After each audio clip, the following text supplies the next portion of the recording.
यहाँ पे पुश दिया है ना। तो अगला नंबर है प्राकृतिक संख्या। क्या है? प्राकृतिक संख्या। इसी को कहा जाता है नेचुरल नंबर। क्या कहा जाता है? नेचुरल नंबर कहा जाता है। नेचुरल नंबर जो हम लोग को शुरू से ही पढ़ाया जाता है 1 2 3 4 है ना, 100 तक हम लोग को पढ़ाया जाता है प्राइमरी स्कूलों में। तो उससे आगे भी हमको पढ़ाया जाता है संख्याएं, है ना।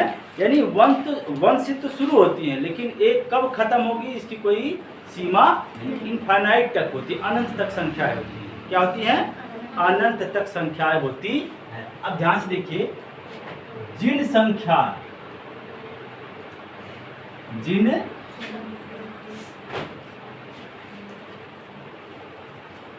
शुरुआत एक से हो। किससे हो? एक से। यानी इसके दूसरी भाषा में कह सकते हैं एक से शुरू होना है। किसे? एक से शुरू होने वाली संख्या को प्राकृतिक संख्या कहते। अब एक से शुरू होने संख्या कैसी हमको पता है, आप पढ़े हैं 1 2 3 4 5 6 ऐसे से हम लोग करते चले जाते हैं, है ना। कहाँ तक? अनंत तक। जितनी आपकी जानकारी, 1000 लाख करोड़ 10 करोड़, जहाँ तक आप गिनती पढ़ सकते हैं। इसी प्राकृतिक संख्याओं में एक चीज की कमी आ रही है। किसकी कमी आ रही है? जीरो। किसकी आ रही कमी? जीरो की कमी आ रही है। जब इसी प्राकृतिक संख्याओं में जब हम लोग किसको इंक्लूड कर लें, किसको शामिल कर लें? जीरो के, यानी शून्य को शामिल कर लें, तो उस संख्या को कहा जाता है पूर्ण संख्या। क्या कहा जाता है बेटा? पूर्ण संख्या कहा जाता है। यानी जब प्राकृतिक संख्या में, किस संख्या में बेटा? प्राकृतिक संख्या में शून्य को सम्मिलित कर लिया जाए। क्या कर लिया जाए? शून्य को।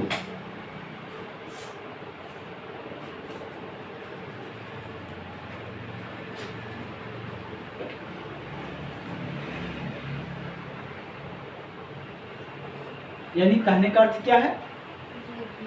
शून्य से शुरू होने वाले, जीरो से शुरू होने वाले। कहाँ से शुरू होने वाले बेटा? जीरो। या इसी को दूसरी भाषा में हम लोग कह सकते हैं कि शून्य से शुरू होने वाली संख्या को पूर्ण संख्या कहते हैं। आई बात समझ में ना। एक ही चीज को आप दूसरे तरीके से भी क्या कर सकते हैं? रिप्रेजेंट कर सकते हैं। अगला चीज देखिए, इसमें उदाहरण 0 1 2 3 4। आप जहां तक आपकी क्षमता है वहां तक आप इसको काउंट कर सकते हो। इसी पूर्ण संख्या को या प्राकृतिक संख्या को इनके गुणों के आधार पर इनको दो और भागों में बांटा गया है। एक होता है सम संख्या। क्या होती है बेटी? सम संख्या। क्या होता है? अब सम संख्या क्या है? जो 2 से कट जाए। जो संख्या 2 से कट जाए। वे संख्याएं क्या लिखेंगे? वे संख्याएं जो 2 से कट जाए। 2 से इसी की दूसरी भाषा में क्या लिखेंगे? जिसमें 2 का भाग चला जाए। क्या लिखेंगे बेटा इसी के दूसरे रूप में? वे संख्याएं जिनमें 2 का भाग चला जाए सम संख्या कहलाती। जैसे सबसे छोटी सम संख्या कौन सी होती है? 2। जीरो नहीं होता। जीरो में किसी संख्या का भाग दूसरा होगा चार, छः, छः, आठ, आठ। 10। देखिए एक एक का आपका इसमें क्या हो रहा है, अंतर हो रहा है। क्या हो रहा है, अंतर आ रहा है। यानी दो का पहाड़ा अगर करें, क्या करें बेटा, पहाड़। दो का पहाड़ा हमको अगर याद है तो ये भी दो का पहाड़ा ही हमारे हमको किसको रिप्रेजेंट करता है, सम संख्या को। किसको रिप्रेजेंट करता है, सम संख्या को। ये अनंत तक चला जाएगा। आई बात समझ में। फिर कहते हैं सर अगर मान लीजिए कोई बड़ी संख्या दे दे, क्या दे दे, बड़ी संख्या दे दे, 4 अंक की 5 अंक की संख्या दे दे, तो हम सम संख्या का पहचान कैसे करेंगे। तो सम संख्या का पहचान का कारण एक तरीका और है कि इकाई का अंक, किसका बेटा, इकाई का अंक। ध्यान से देखना, अब मैं इसको पढ़ाऊंगा विभाज्यता के नियम में। इकाई का अंक आपका क्या मिल जाए, शून्य। लेकिन केवल शून्य रहेगा तो सम संख्या नहीं रहेगी। मैंने क्या कहा, इकाई का अंक यानी वो संख्या 2 या 3 4 अंकों से बड़ी, 2 अंक या 2 अंकों से बड़ी हो, एक अंक की संख्या नहीं। एक अंक का अगर कोई संख्या 0 है तो वह सम संख्या नहीं। 2 अंक हो या 2 अंकों से बड़ी संख्या हो तो उसको पहचान करना है कि भैया वो हमारा सम संख्या है कि नहीं। तो वहाँ पे 0 हो, 2 हो, 4 हो, 6 हो, 8।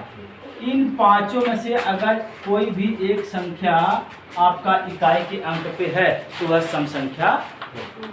क्या होगी, जैसे मैं यहाँ पे ऐसे ऐसे लिखते चले जाऊँ, 0 लग गया, क्या लग गया, 0। क्या ये सम संख्या है, कहेंगे हाँ सर, लास्ट में हमारा क्या है, 0। अगर मैं इसको 9 लिख दूँ तो ये सम संख्या तो है नहीं, नहीं है ना। लेकिन लास्ट में केवल 8 लिख दूँ, क्या लिख दूँ, 8 लिख दूँ, तो ये संख्या हमारा क्या बन जाता है, पूरा का पूरा बन जाता है बेटा सम। इतनी चीज समझ में आई। पुनः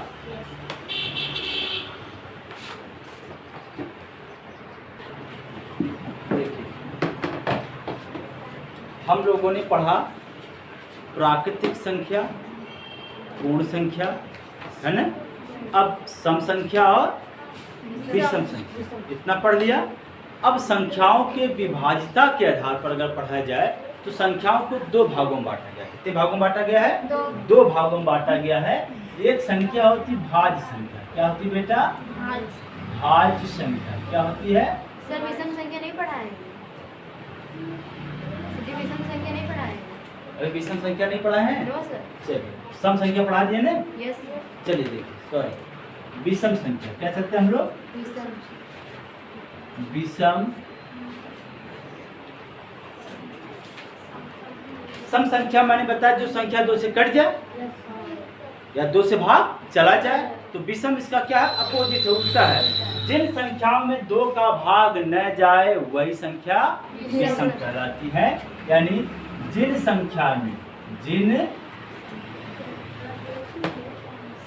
में 2 का भाग न जाए, 2 का भाग न जाए, या अर्थात जो 2 से विभाजित न हो, क्या होगा, यानी इसका दूसरा अर्थ क्या हो जाएगा, वे संख्याएं जो 2 से किसे 2 से विभाजित, वे संख्याएं जो 2 से विभाजित न हो विषम संख्याएं। कौन सी संख्या बेटा, विषम संख्याएं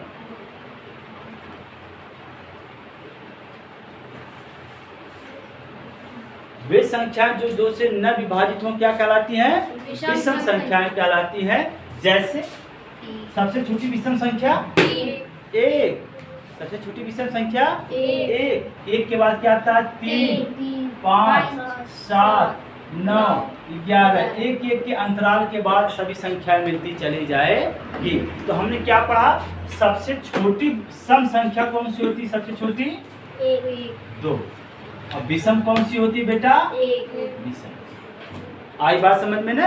अगर हमको सबसे छोटी सम संख्या पता रहे और सबसे छोटी विषम संख्या रहे तो एक अंतराल पर, जैसे 2 सम संख्या है तो दूसरी सम संख्या कौन सी होगी, 3 को हटाओ 4 हो जाएगी, 5 को हटाओ 6 हो जाएगी, 7 को हटाओ 8 हो जाएगी। बात समझ में आ रही कि नहीं आ रही। वैसे पहली विषम संख्या हमको पता हो गई कि 1 होती है, तो 1 को ले 2 को हटा दो, फिर 3, 4 को हटाओ 5, 6 को हटाओ 7, यानी ऐसे हम सम और विषम संख्या ज्ञात कर सकते। आई बात समझ में कि नहीं? बोलिए। अब फिर अगली संख्या हम लोगों को पढ़ना है भाज्य और अभाज्य, यही चल रहा था हम लोगों ने। तो अगली संख्या है भाज्य संख्या। क्या बेटा? अब देखिए, भाज्य मतलब होता ही भाग करना। इसको अंग्रेजी में कहते हैं कंपोजिट नंबर। क्या कहते हैं बेटा? कंपोजिट नंबर कहते हैं, यानी ऐसी संख्या जो एक और खुद के अलावा किसी और एक संख्या, कम से कम एक संख्या से कटे। बात समझने की कोशिश करिएगा। एक से सभी संख्या कटती हैं, ये आपको पता है। कोई भी संख्या हो उसमें अगर एक से भाग दे देंगे तो सबको काट देता है, जितना रहेगा उतना हमारा। जैसे अगर 450 में अगर एक से भाग दिया जाता तो उत्तर भी 450 ही आता है, पता है ना? तो एक खुद की संख्या होती है, यानी अगर 450 में 450 से भाग देंगे तभी उत्तर कितना आएगा? 1 आएगा। यानी खुद की संख्या, यानी जो खुद है इटसेल्फ, और एक को छोड़कर कोई एक संख्या और मिल जाए जो उस संख्या को काट दे, तो ऐसी संख्याओं को ही क्या कहते हैं? भाज्य संख्या। क्या कहते हैं बेटा? भाज्य संख्या। यानी वे संख्याएं जो एक व खुद के अलावा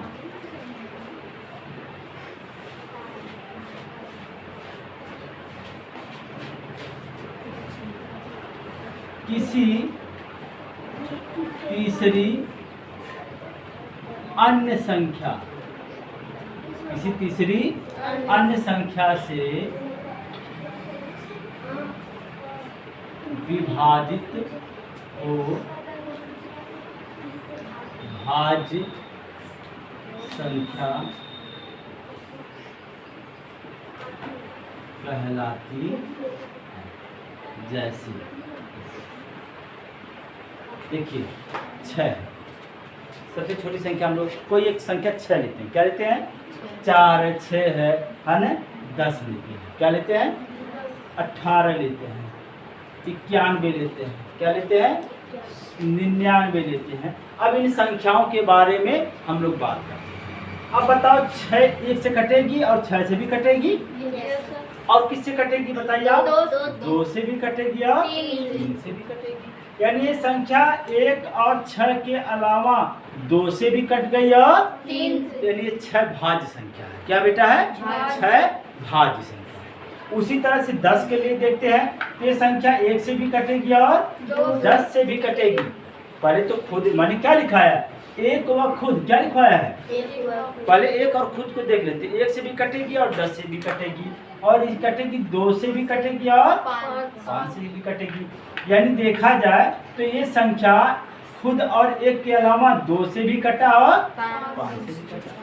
बात समझ में आ रही कि नहीं आ रही है? फिर आगे बात करते हैं 18 के लिए। तो 1 से भी कटेगी और अब ये संख्या 2 से भी कटेगी, 3 से भी कटेगी, 9 से भी कटेगी और 6 से भी कटेगी। यानी 1 और 18 के अलावा ये संख्या 2 से भी कटी, ये संख्या 3 से भी कटी, ये संख्या 9 से भी कटी, ये संख्या 6 से भी।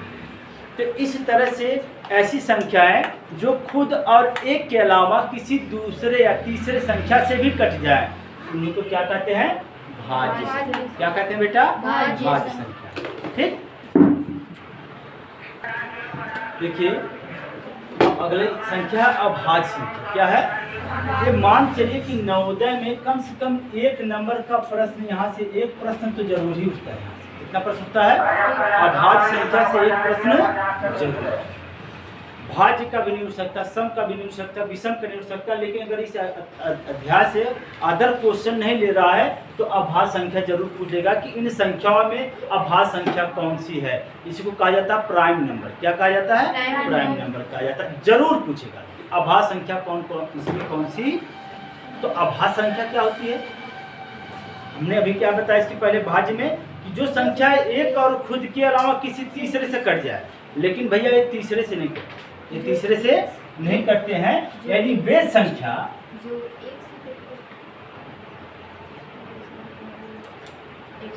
जो वे संख्याएं जो एक व खुद के अलावा किसी तीसरी संख्या से न कटे।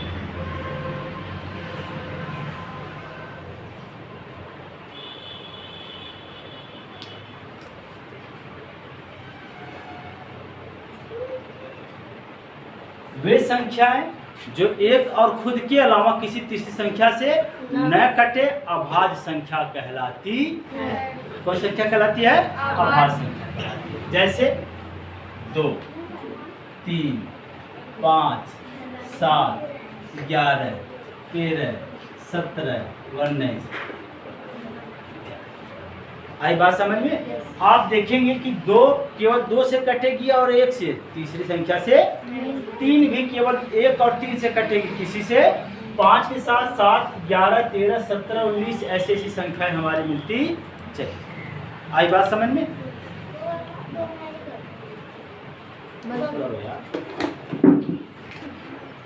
देखिए अगली संख्या हमको पढ़ना पूर्णांक। क्या पढ़ना है? जिसे हम लोग कहते हैं इंग्लिश में इंटीजर्स। क्या कहते हैं? देखिए यह संख्या किससे मिल के हम लोग पढ़ेंगे इसके पहले पूर्ण संख्या। क्या पढ़ेंगे? पूर्ण संख्या में क्या होता है कि कोई संख्या 0 से शुरू होती है, 1, 2, 3, 4 ऐसे से चलती रहती है आगे। आई बात समझ में? लेकिन ये जो पूर्णांक है ना, इसको इंटीजर्स कहते हैं। इसमें क्या होता है, जब पूर्ण संख्याओं के धनात्मक और ऋणात्मक संख्याओं के साथ लिखा जाता है। पूर्ण संख्याओं को कैसे लिखा जाए? धनात्मक और ऋणात्मक संख्याओं के साथ लिखा जाए, और तो इससे बने समुच्चय को ही पूर्णांक का समुच्चय कहा जाता है। बात समझ में आई कि नहीं आई आप लोगों को? यानी कहने का अर्थ है, जब पूर्ण संख्या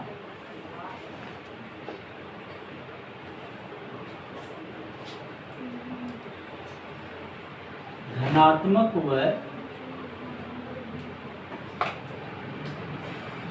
ऋणात्मक चिन्हों के साथ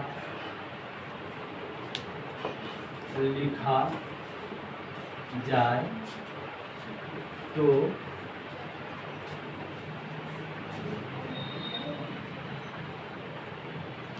संख्याओं के बने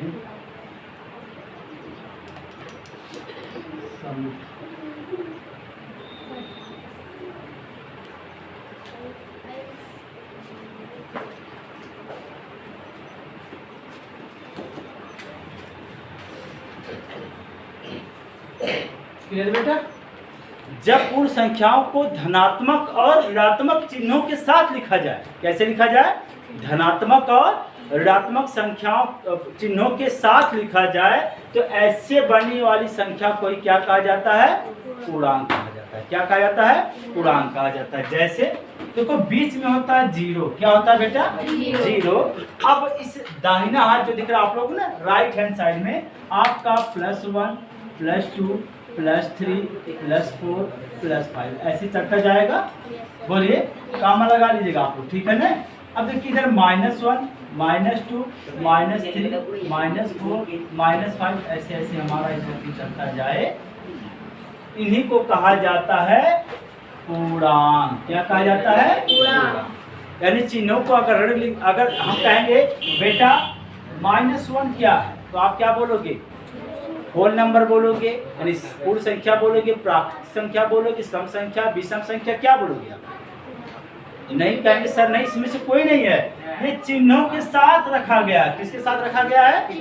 धन और ऋण चिन्हों के साथ रखा गया है, और यहाँ पर चिन्ह कौन सा है? ऋणात्मक है। तो यह हमारा हो जाएगा पूर्णांक। क्या हो जाएगा? अब अगली चीज ध्यान से समझने की कोशिश करिए। अगर इसी संख्या को लिख दिया जाए +1, क्या लिखा जाए? तो कहेंगे सर ये क्या है? इसको आप विषम नहीं कह सकते, इसको आप प्राकृत नहीं कह सकते, इसको पूर्ण नहीं कह सकते। जब वो निशान धन ऋण का लगा दिया गया तो भी क्या हो जाएगा? पूर्णांक। आई बात समझ में? जैसे अगर मैं लिख दूं धन 20, क्या लिख दूं? धन 20। तो कहेंगे सर ये तो पूर्ण संख्या क्या है? पूर्ण संख्या भी है, प्राकृत संख्या भी है और सम संख्या भी है, तीनों संख्या ने, और साथ साथ में भाज्य संख्या भी है, जितना भी आपने पढ़ाया। इसके साथ ही साथ भैया जब ऐसे यहाँ पे धन ऋण का चिन्ह लगा दिया जाता है तो इसी को कहा जाता है पूर्णांक। क्या कहा जाता है बेटा? पूर्णांक। और ये कैसा पूर्णांक है? धनात्मक पूर्णांक। कैसा है? धनात्मक। धनात्मक पूर्णांक। उसी तरह से ऋण 21 लिख दिया गया। क्या लिख दिया गया बेटा? ऋण तो ये ऋणात्मक पूर्णांक है। कैसा है? ऋणात्मक पूर्णांक है। ठीक।